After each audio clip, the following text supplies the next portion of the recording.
Beleza.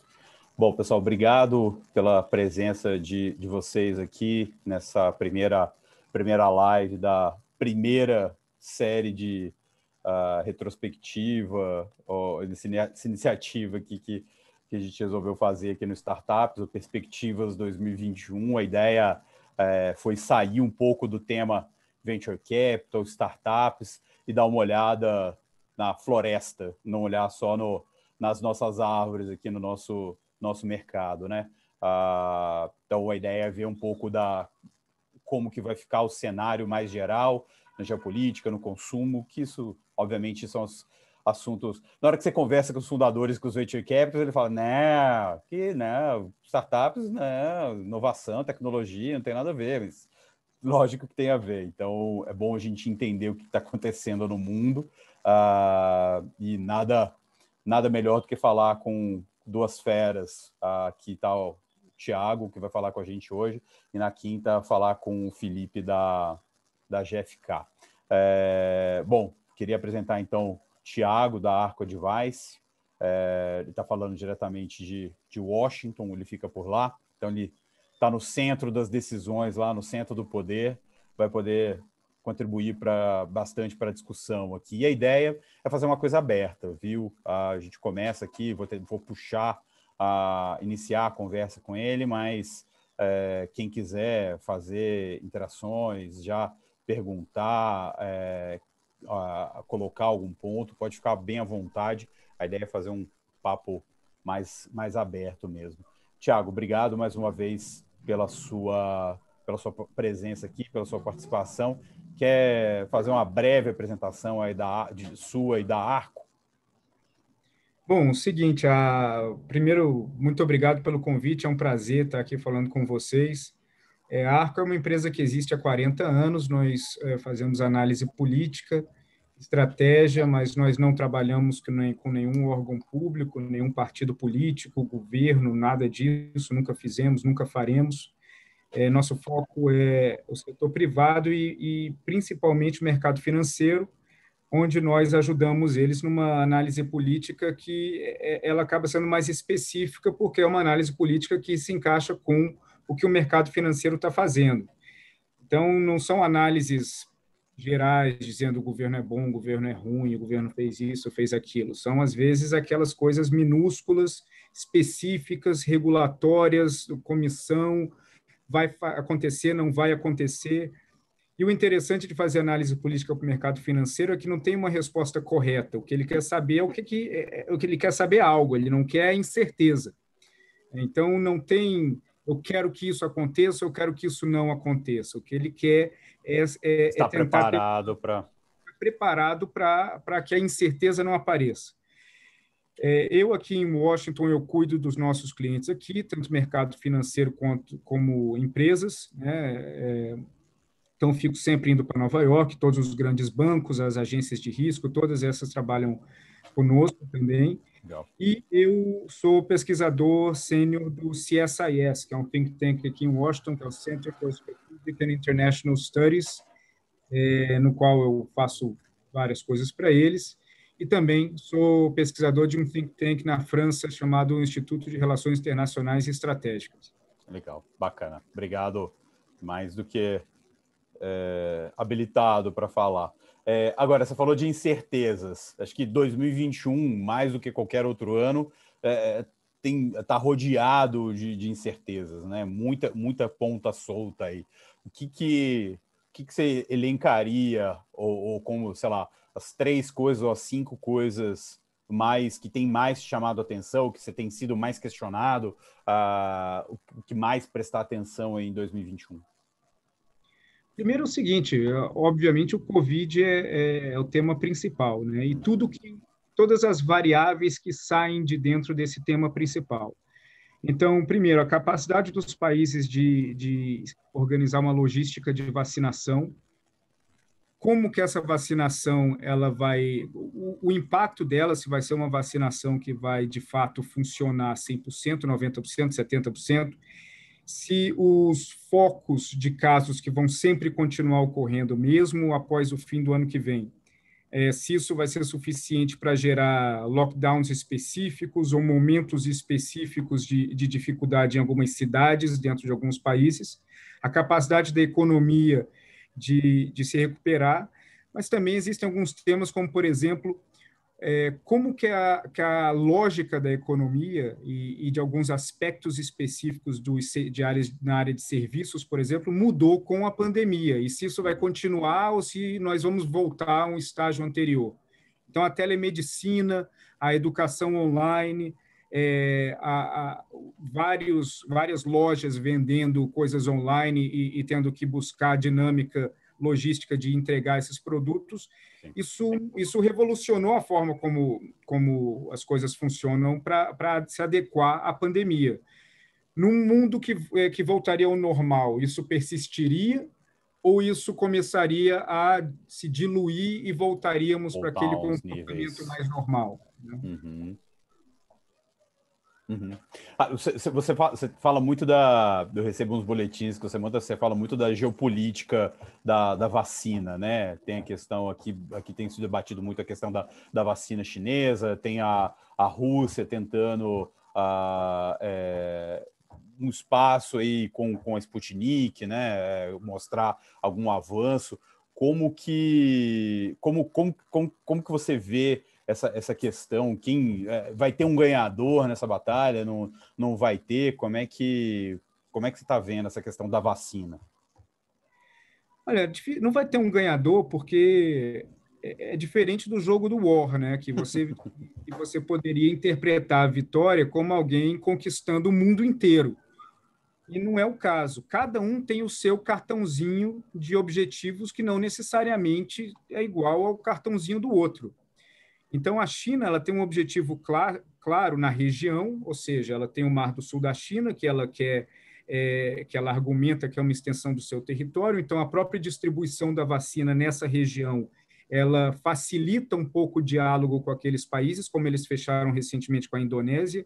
A Rússia, ela olha a polarização entre Estados Unidos e China e vê uma oportunidade de ser o jogador do meio, aquele que entra em determinados países que têm posições tão sólidas com os dois, como a Arábia Saudita, e que, para não magoar um nem o outro, poderia optar pela Rússia.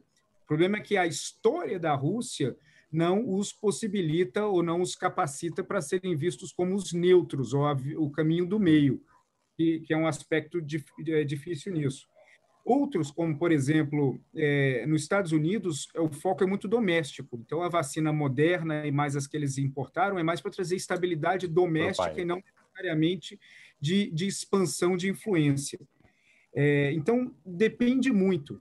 Além disso, a vacina ela também cria um mercado. O mercado da própria vacina, o mercado daqueles equipamentos extras que giram ao redor da vacina, como quando você compra um iPhone e você tem que acabar... Tem que comprar o carregador, né? O carregador, tudo que vem dentro da lógica da empresa. A vacina ela pode gerar um fluxo similar, porque depois de um ano e meio, ou 2, todo mundo vai ter que se vacinar de novo, e assim você cria um fluxo constante entre o fornecedor e quem recebe, o consumidor. E, além disso, quando você tem um fluxo de fornecedor e consumidor em algo tão crítico que é como a vacina, isso melhora o diálogo e isso faz com que esse diálogo possibilite outros acordos em outras áreas que não têm necessariamente uma ligação com a vacina. Tá. Então, a vacina seria meio que uma porta de entrada para outros movimentos, né? Tá, interessante. Aí, falando de China, quer dizer, com o Trump, toda a política dele, o discurso dele da guerra comercial e tal, e agora com Biden, a tendência é que não melhore muito, né? Que continue ainda essa disputa. Até onde deve ir, quais são, deve ser tão pesado quanto o Trump estava tentando fazer, como é que deve ficar essas conversas entre Estados Unidos e China? Seguinte, o peso das tensões vai continuar. O que vai mudar é a capacidade de nós, que estamos fora, mortais, de mensurar se existe pressão ou não. Porque o Trump, ele vocalizava tudo, ele narrava o que estava acontecendo, então tudo se tornou um reality show, e durante 4 anos isso cria um sentimento de normalidade, de que é assim que a política acontece, de que a política você lê em tempo real, quando que, ao mesmo tempo que o Xi Jinping descobre uma sanção, foi no momento que o Zé, em Anápolis, em Goiás, também descobriu que aquela sanção. Então, isso dá um sentimento de pertencimento dentro daquele mundo. Isso vai voltar, isso não vai deixar de acontecer. Porque, primeiro, a lógica dos democratas é uma lógica de utilizar muito mais a diplomacia e a inteligência na forma de se relacionar com os outros países. A diplomacia entre os aliados, a inteligência entre aliados e inimigos, mas isso é algo que é muito robusto. Então, a tensão entre Estados Unidos e China vai ficar mais submersa, onde nós vamos ter menos elementos para mensurar, e isso pode dar a impressão de que ela está mais leve. O segundo ponto é que, como o Trump ele adotou uma linha unilateral em relação à China, isso tinha um fator surpresa alto, porque o Trump decidia alguma coisa, tuitar e pronto, mas isso tinha um peso frágil, porque vinha só dos Estados Unidos. O Biden ele pode trazer uma linha que vai ser multilateral. Então, não vai ter um fator surpresa, porque quando você organiza uma linha multilateral, isso é lento. Isso você consegue ver e perceber lá de longe. Agora, o peso tende a ser maior por ser multilateral envolvendo outros países. E não vai ser pelo Twitter, né? Vai ser pelos canais tradicionais da política, digamos assim. Sim. Exatamente, vai ser pelos canais tradicionais, e o Twitter ele vai deixar de ter esse peso como o mecanismo de política externa. Legal. E aí, aproveitando, já puxando o gancho de Biden e China e Estados Unidos, falando um pouquinho de Brasil, né? Como que você enxerga a relação Brasil e Estados Unidos agora com Bolsonaro e Biden? Bom, a relação entre Bolsonaro e Biden é uma relação que na política externa, tudo pode ser solucionado com uma ligação, diferente da política doméstica, onde você precisa de uma construção diferente. Então, por mais que comece no pé esquerdo, comece com dificuldade, comece com troca de acusações, tudo pode se resolver rapidamente. Agora, o Brasil não é prioridade para os Estados Unidos. Os Estados Unidos é prioridade para o Brasil. Cabe mais ao presidente brasileiro que a situação se normalize do que ao presidente americano. Então, a Polônia é estrategicamente mais importante para os Estados Unidos do que o Brasil. O Brasil é extremamente importante para o setor privado e nas relações setor-privado. Então, a Microsoft, a Amazon, a Netflix tem um mercado gigantesco no Brasil. No que entra no fator governamental, existem inúmeros outros países mais importantes. São mais estratégicos. Isso. Então, essa é uma diferença. Tá. A Polônia, quem que está na frente, além da Polônia, quem que está na frente do Brasil? Olha, não só a Polônia, mas você tem a Índia, ela é muito mais importante do que o Brasil, daí, consequentemente, o Paquistão, o Afeganistão, você tem a Coreia, as Coreias, você tem a Austrália, que é um parceiro primordial, você tem a Nova Zelândia, que é um parceiro de inteligência muito forte, você tem Djibouti, estrategicamente mais importante por conta das bases militares que abrigam lá. Então, tem uma variação muito grande. Falando do setor privado, e como você tinha falado no começo, que vocês trabalham muito com o segmento financeiro, tá tendo uma retomada de fluxo de capital externo nos últimos meses, últimos 2 meses. Como é que está a visão internacional sobre o Brasil? Como é que está a visão aí dos investidores quanto ao Brasil? Isso que é uma coisa tênue, está assim hoje, amanhã já está diferente, mas qual que é a sinalização? Como é que está o humor aí? Bom, o seguinte, o humor em relação ao Brasil é sempre positivo, mas com um pouco de frustração, porque o Brasil é um país que tem 210 milhões de consumidores. Quem não é consumidor já sabe como é que é ser consumidor, porque 95% da população tem televisão já há 25 anos. Então, o Brasil é um mercado interessante para qualquer empresa, para qualquer investidor. O problema são as partes mais detalhadas, que é a forma como a política interage com isso. E a política que traz a instabilidade. Então, no fundo, não é instabilidade institucional que tem no Brasil, mas é instabilidade política. E essa instabilidade política, ela muitas vezes faz com que o investidor ele não queira arriscar e fique menos tempo. E o que tá chamando mais atenção? Quer dizer, tem a questão do teto, né? Se vai gastar mais, se não vai. A questão da rolagem da dívida, né? Que está prevista agora para o começo do ano. Que já deu recado aí, falou que está sob controle. Mas o que mais tem se perguntado aí? Não, o seguinte, primeiro que você tem o investidor, quando ele olha para o Brasil, ele quer principalmente buscar o senso de organização. É aquilo que eu falei no começo. Ele prefere o não do que o talvez. A incerteza é o que prejudica muito o investidor. Então, quando você tem um ambiente de que reformas serão aprovadas, um ambiente de que as privatizações vão acontecer e não acontecem, o problema foi a promessa. O problema não foi o fato de não ter acontecido. Tá. O problema foi a certeza de que aquilo ia acontecer em 2 meses, não em 3 meses, em 4 meses, em 6 meses. Isso acabou prejudicando. E é isso que hoje que eles acabam cobrando mais. O cronograma do que entendi. E o que quer dizer, então a pauta é a mesma, continua tudo na mesma, de reforma, de privatizações, não mudam os temas. Não, os tempos não muda, mas aí quando você começa a entrar um pouco mais em detalhes, você tem investidor que, no fundo, ele não está interessado em nada do governo federal. Ele está interessado, por exemplo, como que o governo estadual vai lidar em relação à Sabesp, ou incentivos que o governo de determinado estado está dando para determinadas empresas startups, ou determinadas empresas de infraestrutura, de logística, de energia. Então, aí começa a se aprofundar. E aí é isso então, a sofisticação do investidor e a experiência dele no Brasil faz com que ele foque e que ele acabe separando os problemas macro dos problemas pequenos e técnicos.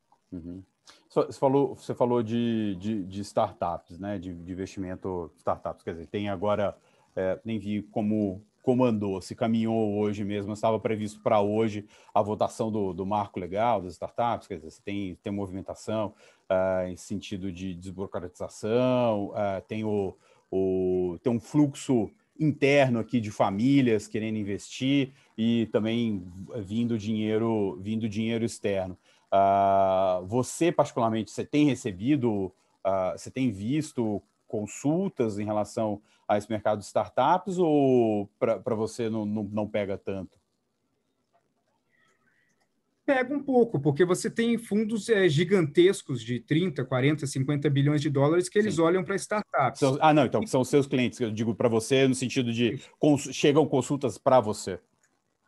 Chegam. E principalmente startups ligadas ao setor financeiro, porque eles acham que essa é a grande possibilidade que tem no Brasil. De novo, pelo fato do brasileiro ter um ímpeto de consumidor, no Brasil, você está inserido na sociedade, o senso de se sentir um cidadão no Brasil se dá mais pelo consumo, sua possibilidade de consumir, do que o ato de votar.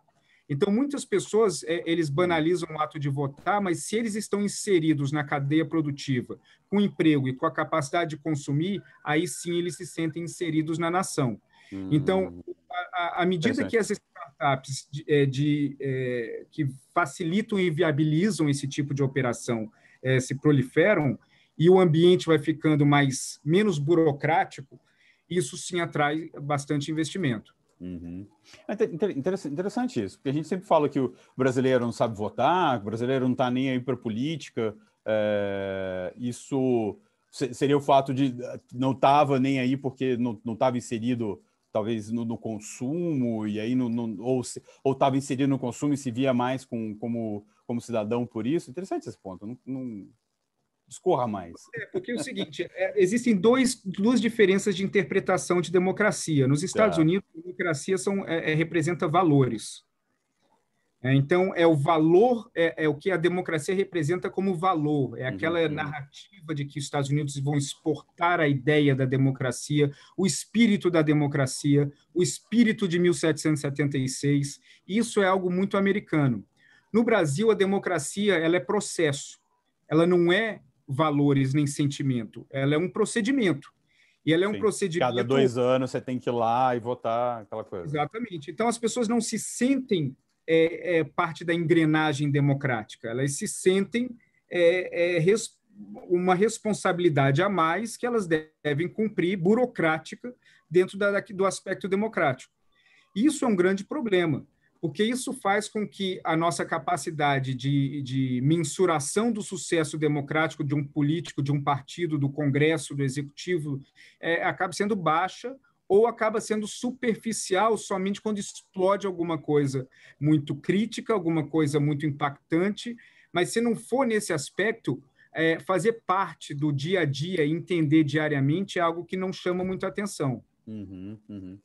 Qual que é a sua avaliação? A eleição, o resultado das eleições municipais e 22, eu estava outro dia, 2022, eleição presidencial. Estava outro dia ouvindo o pessoal da Eurásia falando que não tem nem nada a ver, que a eleição municipal não tem nada a ver com a eleição presidencial. Com o que vai ser na eleição presidencial, que o impacto não tem uma correlação tão grande. Qual que é a sua avaliação disso? Como é que o quadro que ficou agora pode ter influência lá em 2022 ou mesmo em 2021? Olha, eu concordo em partes. Primeiro que na cabeça do eleitor, a eleição municipal ela está dissociada da eleição federal. O eleitor ele olha para questões do município e para realidades do município, são conversas mais são debates e aspectos e desejos e promessas mais físicas, mais fáceis de serem mensuradas. Tangíveis, né? A obra da rua ele vê ali, né? A obra da rua. Agora, para o eleito, aí isso já traz um aspecto diferente que acaba se encaixando com 2022, porque à medida que você tem prefeitos eleitos de determinados partidos, você eleva o valor daquele partido como um aliado eleitoral no âmbito federal, porque os prefeitos eles funcionam como embaixadores de certos deputados, embaixadores de certos senadores, embaixadores de certos partidos. Se você tem um partido que se sai muito bem na disputa municipal, naturalmente, esse partido, ele acaba...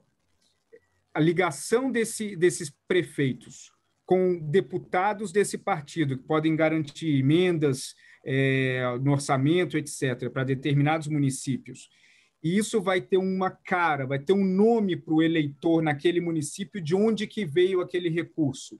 Isso acaba trazendo um valor grande para determinado partido, se ele for um aliado ou contra determinado candidato em 2022. Por isso que, nesse aspecto, sim, tem uma ligação.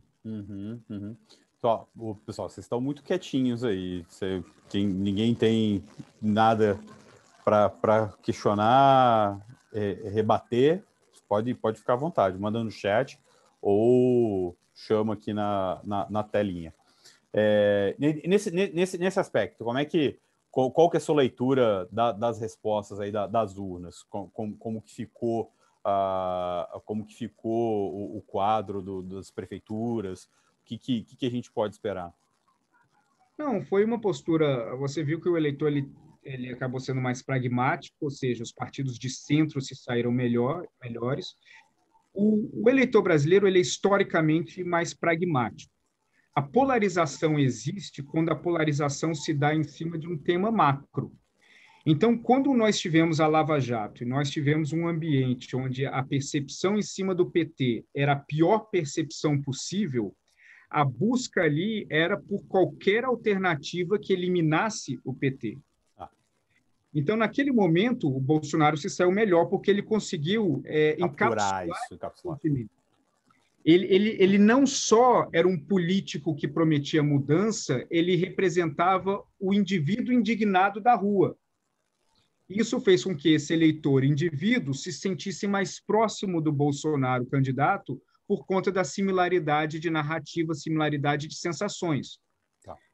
Agora, a polarização ela não existe sempre, ela tem que ser estimulada. Então, hoje você tem essa onda, anticomunismo no Brasil, mas isso não existia há 5 anos, isso não existia há 6 anos e não existia há 10 anos, quando a mesma narrativa poderia, em tese, ser empregada. Então, para que nós tenhamos novos ambientes de polarização, novas coisas macro precisam acontecer. Uhum. Isso que eu ia te perguntar, essa questão da polarização. Você acha que isso... então, quer dizer, isso é latente, se houver um estímulo, ela volta a qualquer momento, né? Então, não é só... Foi um momento ali e não, ela deixa de existir. Exatamente, porque historicamente o poder sempre trouxe todo mundo para o centro. Então, a presidência ela faz com que qualquer candidato ele se torne mais centrista por conta da realidade, porque a realidade é centrista. A realidade te obriga a buscar a convergência, e a convergência ela naturalmente visa e busca um caminho do meio. O Congresso brasileiro ele é historicamente centrista porque ele é um Congresso altamente pragmático. Eu não vou entrar no aspecto, corrupto, é isso, é aquilo, só tão... Independente de tudo isso, e isso e muitas vezes é verdade, mas independente disso, as decisões no Congresso, elas tendem a seguir o caminho pragmático. Tanto que quando você vê historicamente decisões mais ideologizadas de um lado ou de outro, o Congresso ou rejeita ou senta em cima. Então, do mesmo jeito que durante o governo Lula, você tinha a ideia, partiu da Casa Civil do Dirceu, de criar os coletivos à la Venezuela, isso chegou no Congresso, mesmo com a maioria ampla, sumiu. Ninguém, aquilo lá foi engavetado. Assim como aquela ideia de colocar câmeras nas salas de aula e tudo isso, quando chega no Congresso, o Congresso esquece. O Congresso não vai entrar nessa linha, porque a tendência é, historicamente, seguir por um caminho centrista. O Rafael, deixa eu desmutar ele aqui, tem um comentário do Filipe aqui, provocativo, centrista ou prostituído? quer se explicar, Filipe? Não. Acho que assim, eu entendo o ponto, Thiago, mas assim, eu fico pensando se não enfim, se o pragmático / centrista, no fundo, não tô andando para onde o vento está levando, né? Então, assim, eu era General Manager da Uber quando a gente começou a operação no Brasil, em 2015 e 2016. Naquela época, a Câmara, enfim, praticamente todo o legislativo era contra, né? Uber e gig economy no geral, porque, enfim, naquele momento todo mundo achava, né, que o forte era defender o taxista, porque tinha mais voto. Agora, claramente, né, depois que viu-se que, na verdade, tem muito mais poder eleitoral nos motoristas de aplicativo do que de táxi, a gente viu nessa última eleição, basicamente, todo mundo levantando a bandeira de não, a gente vai defender os motoristas de aplicativo e tal. Então, assim, eu não sei se isso é centrista ou isso enfim, é simplesmente um pouco de aproveitamento do que tá ventando a favor, basicamente. Eu acho o seguinte, seu ponto ele está correto. A primeira premissa que a gente tem que levar em consideração um deputado ele não é necessariamente alguém educado. Ele é um cara que ele vai sempre, que a decisão que ele vai tomar, na enorme maioria das vezes, é 1000 vezes mais sofisticada do que o conhecimento que ele possui. O conhecimento que ele possui é extremamente limitado. Então, essa é a premissa que já começa. A partir daí, você tem inúmeras variáveis onde o mérito do tema não é um assunto principal. Essas variáveis... Deixa eu só fazer uma coisa, só até para contextualizar. Esse perfil do deputado aí é verdade nos Estados Unidos também, por exemplo? Ou não?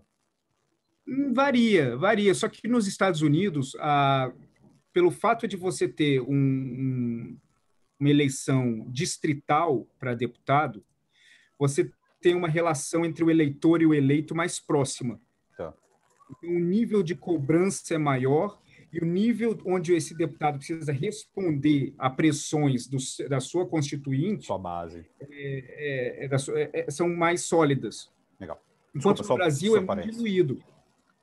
Então é o seguinte, você tem o mérito já não é o tema central. O conhecimento é baixo. Aí você tem um indivíduo que ele pode ser de um partido de direita, mas o perfil do eleitor dele não é necessariamente de direita. Então imagina um cara do PSL, agora, onde grande parte do eleitor dele é aposentado. Então ele fica numa situação complicada para votar na reforma da Previdência, mesmo sendo uma pauta governista. Então ele vai ficar complicado naquilo. Imagina um deputado da base aliada de um partido tal, defendendo uma pauta que o presidente consegue, só que quem é o relator da pauta é o deputado do partido dele que disputa voto na mesma área que ele disputa no seu estado. Então ele pensa, putz, grila, isso aqui vai dar uma turbinada na popularidade desse cara. Então tem um aspecto pessoal também. Tem um aspecto geográfico.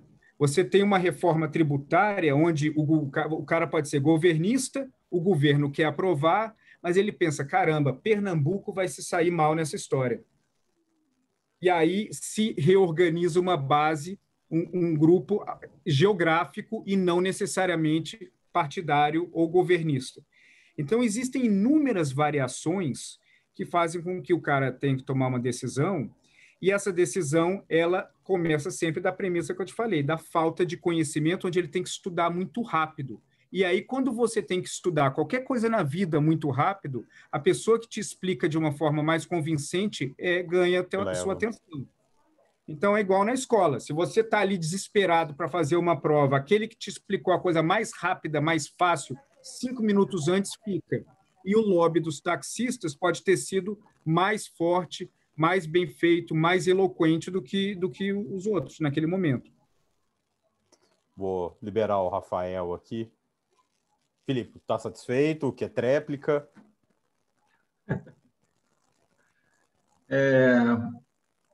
Gustavo, parabéns pela iniciativa. Thiago, boa tarde. Eu sou um ser exótico também, eu trabalho com Venture Capital aqui em Brasília, já fui gestor regional aqui no Centro-Oeste do Piatec 2, hoje faço investimento com a marca Garan Ventures. A minha dúvida é a seguinte, primeiro, eu tenho a impressão que 2019 e 2020 foram 2 anos muito especiais para Venture Capital, apesar do presidente da República. De uma forma muito né, educada, digamos que ele foi um grande causador de ruídos aí nos últimos anos, e a minha sensação é que a gente poderia ter muito mais fluxo de investimento no Brasil se ele não deixasse um ambiente tão complicado, né? Eu tenho 2 perguntas, com base nessa premissa, eu obviamente não sou fã do presidente, eu queria saber o seguinte, primeiro, hoje no Twitter, tem uma guerra, na Twitterlândia, tem uma guerra de versões sobre a aprovação do presidente da República, segundo a pesquisa do Datafolha. Tem gente falando o seguinte, nossa, ele só tem 30 e tantos %, que é a mesma coisa que o Collor tinha já no processo de impeachment. Tem gente falando, e tem muita gente, onde eu me incluo, tipo, onde estão esses 30 e poucos % que conseguem aprovar esse presidente? Então, essa é a minha dúvida. Assim, como que ele consegue ter uma aprovação tão grande, e a pergunta é, essa aprovação é efetivamente grande ou, na verdade, é pequena e ela enfim, por conta de auxílio emergencial e daqui a pouco cai por conta da questão fiscal. E se você não se importar com a pergunta, acho que a pergunta não ofende, se você não quiser ou não puder responder, não tem problema. Mas eu queria que você tirasse a sua bola de cristal do bolso aí e falasse se você acha que o Bolsonaro ganha ou não em 2022, até para eu poder diminuir meu Rivotril aqui. Seguinte, 37. Quando você olha a popularidade, você não olha só os que aprovam ou não. Você tem que olhar o regular também, porque regular é uma espécie de aprovação. No quesito, quando o eleitor ele pode votar num candidato, e nós vimos muito isso recentemente, ele vota no menos ruim para ele vota naquele que, bom, vai esse mesmo. Então, esse cara é o regular na pesquisa. Então, se você se posiciona hoje como regular, você, de certa forma, está aprovando o governo. Você só desaprova o governo se você coloca como o ruim ou péssimo. E aí você está desaprovando. Então, quando se junta o ótimo, o bom e o regular, ele tem, sim, uma popularidade expressiva, né? É uma popularidade que possibilitaria uma vitória em 2022.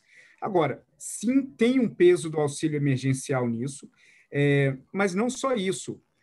A narrativa que ele conseguiu desenvolver é uma narrativa que, intuitivamente ou não, acabou sendo inteligente. Por quê? Porque no Brasil, muita gente acabou analisando se apoia um presidente ou não, se apoia um político ou não, não pela execução, mas pela intenção. Então, quando a intenção é demonstrada e não acontece, e aí o arsenal de justificativas é colocado na mesa, foi por culpa do Congresso, do Supremo, da imprensa, do globalismo, do comunismo, do Soros. Quando você tem... E os dois lados, eles são bons nisso. Quando eles não trazem a responsabilidade para si da falta de execução e atribuem isso a uma justificativa. Então, a intenção ela acabou sendo o fator para mensurar se aquele cara me representa ou não, e não mais a execução. Porque a velocidade no qual a internet hoje funciona e a vida se tornou, ou seja, você não precisa mais ir no cinema, é Netflix, você não precisa mais esperar um táxi na rua, é Uber. Você pede comida em casa, você twitta tudo em 2 segundos. A política também entrou nisso. Porque a expectativa de quem vive em alta velocidade é agora uma expectativa que ele quer ver o político dele falando diariamente sobre todos os assuntos de uma forma rápida, e ele aprova, desaprova várias vezes no mesmo dia. A execução na política não consegue acompanhar esse ritmo, porque a execução na política é lenta. Você tem congresso, você tem comissão, você tem um monte de coisa. Então, a intenção na política ganhou um papel muito grande. Eu queria fazer isso, mas não deixam. Minha ideia era fazer isso, mas eu não posso fazer isso porque o Congresso não deixa. Isso acabou favorecendo muito a narrativa do Bolsonaro. Agora, em 2022, se não surgir um nome muito claro, muito equilibrado em termos de apoio, dificilmente o Bolsonaro perderia as eleições, porque para ele perder, você tem dois tipos de análise que um eleitor faz. Ou ele está escolhendo um candidato contra o outro, ou ele está escolhendo um candidato contra ele mesmo. Em 2018, foi um candidato contra ele mesmo. Na verdade, nem um candidato, o partido. Então, o voto era: eu legitimo o PT ou eu rejeito o PT? Você, em outros anos, você teve um voto diferente. Eu escolho o João ou eu escolho o Zezinho? E aí eu vou escutar o que cada um está dizendo. Em 2022, ainda não está claro se vai ser Bolsonaro contra alguém, e aí a decisão vai ter que ser entre um e outro, ou se vai ser Bolsonaro contra ele mesmo numa espécie de referendo. E aí qualquer outro acabaria surfando essa onda. Mas não é o que está aparecendo no momento, porque não existe ainda organização ao redor de um nome, e mesmo com todas as coisas que acontecem, a popularidade dele ainda se mantém sólida, principalmente se ele conseguir turbinar ano que vem, ou no meio do ano que vem, o Renda Cidadã, que ele quer ampliar em 30% a base. Isso vai ter um efeito forte. Isso que eu ia até perguntar, o que esperar de 21, né? Só fazer um comentário. Que a eleição americana acabou sendo isso, né? Acabou sendo um referendo para o Trump que ele perdeu, né? Tanto que o Biden não tinha uma campanha, uma plataforma, como a gente fez grandes propostas, como a gente vê normalmente, né? Ali foi um referendo, a campanha foi em torno de, olha, vamos tirar o Trump, né? Exatamente. A campanha, o Biden, ele foi o ator coadjuvante na eleição que ele ganhou. Foi um referendo em cima do Trump, porque o Trump ele dominou toda a narrativa. E quando você é maior, é aquela frase que uma pessoa ela é maior do que ela mesma. Né? Então, o Trump ele estava em todos os ambientes, ele estava em todas as conversas, ele era o tema central de quem detestava ele, o tema central de quem amava ele, o tema central nas análises de coisas que deram certo, das coisas que deram errado. Então, ele dominava todo o ambiente. Essa avaliação da performance dele só, é que ocorreu nas eleições, levando para uma derrota. Mas não foi porque o Biden trouxe narrativas mais robustas que fizeram com que uma pessoa em dúvida escolhesse um ou outro. Uhum. Era um jogo de quem errava menos, não era o jogo de quem acertava. Não se tratava de um acerto do Biden ou de um acerto do Trump, se tratava de volumes de erro. Então, esse acabou sendo um impacto central ali. Uhum. E aí, o que se deve esperar de 21, ou o que pode se esperar que se pegue de aprendizado até, né? O Bolsonaro aprenda com o Trump, não sei, e tente moldar um 21 de forma a chegar em 22 numa melhor situação. Não acho que vai ter uma leitura ali de aprendizado, não, porque primeiro é o seguinte, quando você faz uma leitura de aprendizado em cima de algo tão distante da sua realidade, Tá. Não é um aprendizado, é um convencimento, é um autoconvencimento. E o autoconvencimento você leva para o caminho que você quer. Então, se alguém quiser tirar uma lição do que o primeiro-ministro da Índia está fazendo, você pode modificar a narrativa e tirar uma lição dali. Se essa lição der errado, você tem 1000 elementos para dizer que a realidade dele é muito distinta da sua, então não se encaixa. Então, eu não vejo que ele vai tentar tirar uma lição dali do que aconteceu. O que eu vejo é que a forma como as coisas vão andando no Brasil em 2021, elas... E aí pode, dependendo do ponto de vista, felizmente ou infelizmente, elas giram exclusivamente em cima da economia. Então, o movimento, por exemplo, de vacinação, do planejamento de vacinação, da compra de vacina, ela não se dá primordialmente pela questão sanitária. Uhum. Ela se dá pela questão econômica. Sim. Porque se fosse só o problema em cima dele mesmo, gerando uma dificuldade para a população, nós já teríamos tido soluções talvez mais robustas ou mais bem feitas na área da violência, por exemplo. O problema é quando um problema que não se normaliza na vida das pessoas, como a violência, infelizmente, se normalizou, não impacta diretamente e em curto prazo a economia. Claro que a violência impacta a economia, só que de uma forma de longo prazo e constante. Quando é um choque de curto prazo, como foi o Covid, a movimentação em cima daquilo para buscar uma solução, ela tem sempre um ângulo econômico. Uhum. Então, o renda cidadã é um tema que vai pesar para o ano que vem. Que mais prestar atenção que você coloca? Olha, a gente tem que prestar atenção na questão da se privatização vai sair ou não. Vamos ter que prestar atenção nas reformas. A reforma tributária, eu tenho confiança que vai sair, mas aí reforma administrativa eu acho mais complicado. Principalmente a reforma administrativa que traga um impacto positivo. A gente tem que ver como é que vai ser a relação entre o Bolsonaro e o novo presidente da Câmara, que a tendência é que seja um presidente da Câmara... Isso que eu ia te perguntar. O que você está Eu acho que a leitura de que vai ser facilidade é errada, porque quando você tem um presidente da Câmara, principalmente de um partido de centro, é muito difícil você, a priori, fazer um relacionamento onde tudo que você vai mandar vai ser aprovado, e não existe isso na polícia. É uma visão muito simplista.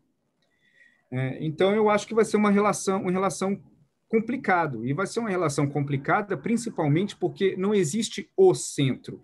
Existem inúmeros elementos dentro do centro, várias lideranças, e lideranças que pressionam de várias formas o governo. Então, você não vai ter um acordo amplo de lealdade. Uma coalizão. Uhum. Não é isso. Você vai acabar tendo mini negociações temáticas que podem, né, que podem prejudicar o governo, porque num jogo de pôquer, o bobo perde. Não é porque o outro te trapaceou, é porque você perdeu o jogo que você não sabe. Chamar o Temer é uma boa mesmo? Olha, pode vir a ser uma boa, porque é o seguinte, na política você tem que ver qual que é um dos grandes problemas do governo hoje com o Congresso? É a comunicação. É um executivo que não entende o legislativo. Então, se você tem alguém... O Temer, ele conhece de Congresso, tudo do Congresso, bom e ruim do Congresso, mais do que todas as pessoas no executivo juntas. Então, só o fato de você ter uma visão em relação ao Congresso que pode vir a ser mais técnica, isso já seria um grande benefício, porque, de novo, quando você tem um ministro enviando um projeto de lei para o Congresso, esperando que aquele projeto vá adiante somente pelo mérito do projeto, isso é o caminho para a frustração. Legal. Gente, tem mais algum ponto, mais algum aspecto? Alguém quer fazer algum comentário?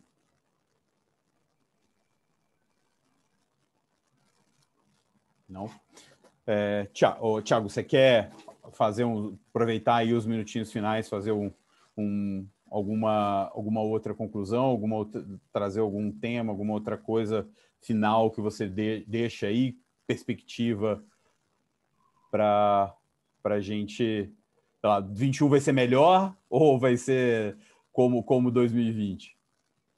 Acho que vai ser melhor, mas ser melhor do que 2020 é muito fácil. Né? Pois é, a base de comparação é baixa, né? A base de comparação é baixa. Agora vai ser um ano que, pelo menos, nós vamos vislumbrar certas coisas.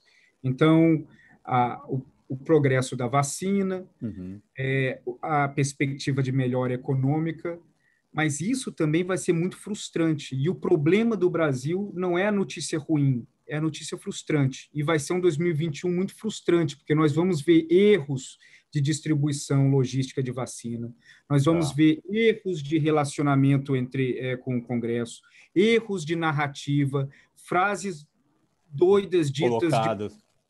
Sabe? Então, esse ambiente de frustração vai seguir existindo.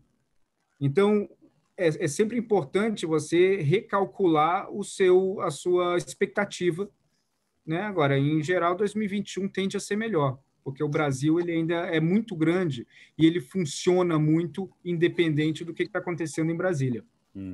Legal. Beleza. Thiago, queria te agradecer mais uma vez pela presença, pela participação aqui, agradecer quem ficou, quem participou, e já deixar, claro, o convite aberto. Thiago, se você quiser participar também, na quinta-feira tem a conversa com o pessoal da GFK, com o Felipe Mendes, e acho que também vai ser um momento interessante. A gente pode até fazer uns ganchos aqui com essa conversa de hoje também, porque tem a questão do auxílio emergencial, tem a questão do consumo, que vai impactar também aí no mundo da política, como o Thiago bem colocou. Então, agradeço o Thiago, deixo o convite se você quiser participar, você me avisa, e também quem tiver aqui que já pode confirmar lá a participação na quinta-feira, e a gente se vê na quinta, então. Tchau, gente. Obrigado. Abraço. Tchau. Obrigado. Adeus. Boa noite.